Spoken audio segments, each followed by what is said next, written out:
Listen, man, no one's gonna tell you this, but I will. You're about to do the most damaging thing you can. Jump to your phone and type a message that will cost you clarity, dignity, and the one thing you actually need right now, perspective. Don't text, not yet. That reflex to fix everything with a blue bubble is a band-aid for pain, not a cure. Tonight, the honest work isn't to change her mind. It's to change your mind about what you want and why you want it.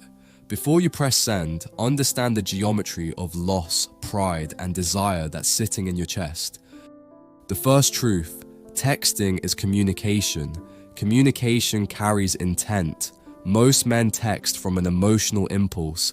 That impulse is rarely strategic, it's reactive. You send words to fill a silence you're afraid of, to recover status you feel you lost, to prove something to someone who may not be keeping score.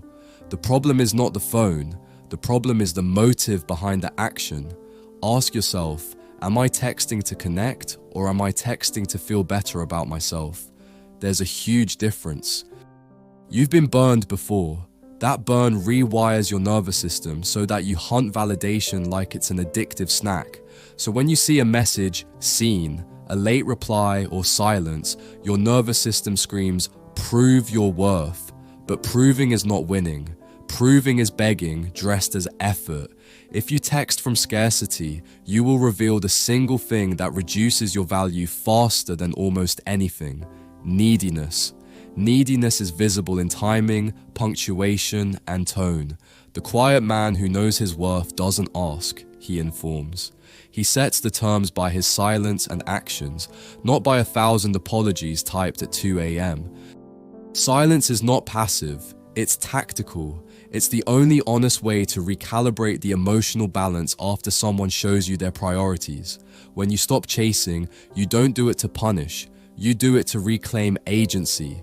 The woman who was used to your urgency will feel the absence like a temperature change.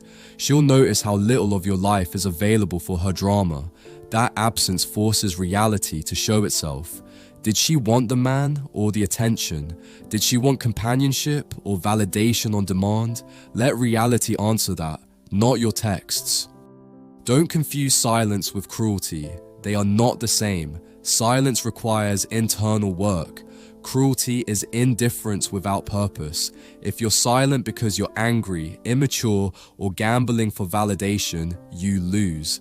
If you're silent because you're rebuilding boundaries and testing truth, you grow. The difference lies in the interior script you run while you're quiet. Are you panicking and fantasizing, or are you planning and improving? One produces a return to the same cycle. The other produces a future worth chasing. So what do you do in the minutes, hours, and days after you decide not to text? You make a list of what you're rebuilding, not to impress her, to measure yourself. Start with small concrete tasks. Sleep on time, lift, read a book a week, cut one toxic habit, answer other relationships with integrity. Action without spectacle is powerful. Growth is not a highlight reel. It's boring, steady, and invisible. But the man who does the invisible work builds a life that doesn't need a woman's approval to be meaningful. This isn't manipulation, it's restoration. A man who texts nothing while improving himself isn't playing games, he's practicing self-respect. If she comes back, she sees a different man. If she doesn't, you save yourself months of self-deception, chasing someone who was never available in the way you needed. That clarity is brutal at first, but merciful in the end. Mercy to yourself is choosing truth over illusion. It's choosing a life where your identity isn't tethered to a single person's responses. You will be tempted to explain, to justify, to erase the macro problem with micro details. Don't. Explanations are rare acts of value. They're valuable when they're clarifying a misunderstanding, not when they're repairing status you created yourself by chasing. If you must speak, speak from a place of observation, not accusation. I noticed you've been distant.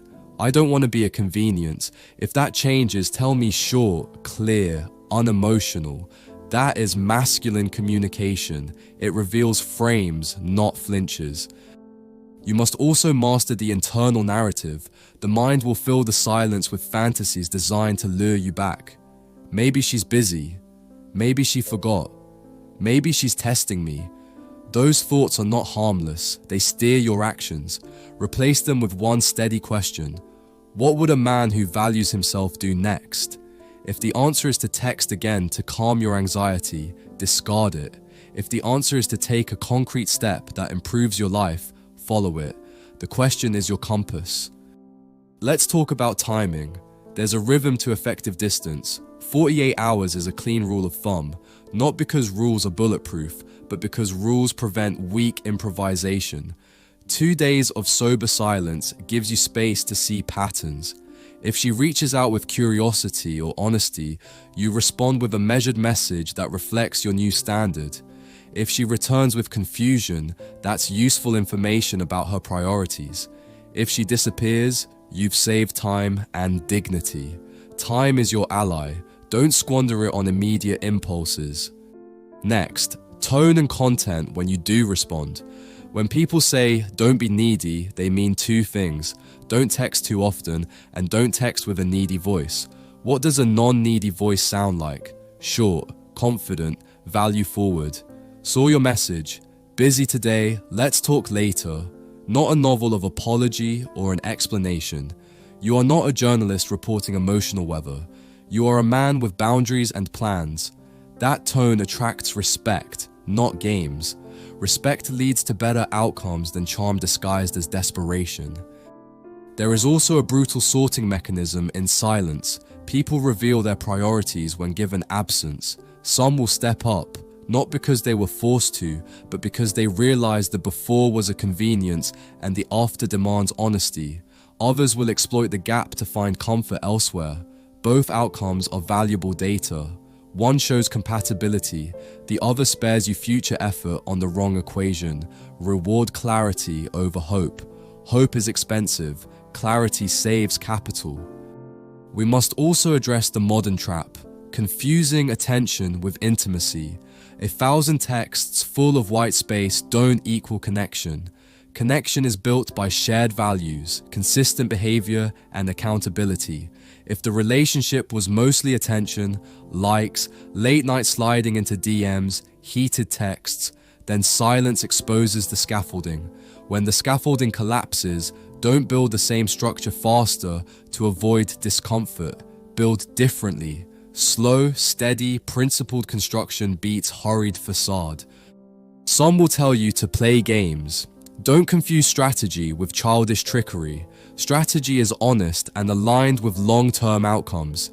Trickery manipulates short-term emotions and leaves you morally crooked. A strategic silence is honest. You want clarity and you value yourself. A manipulative silence is dishonest. You want control of her feelings.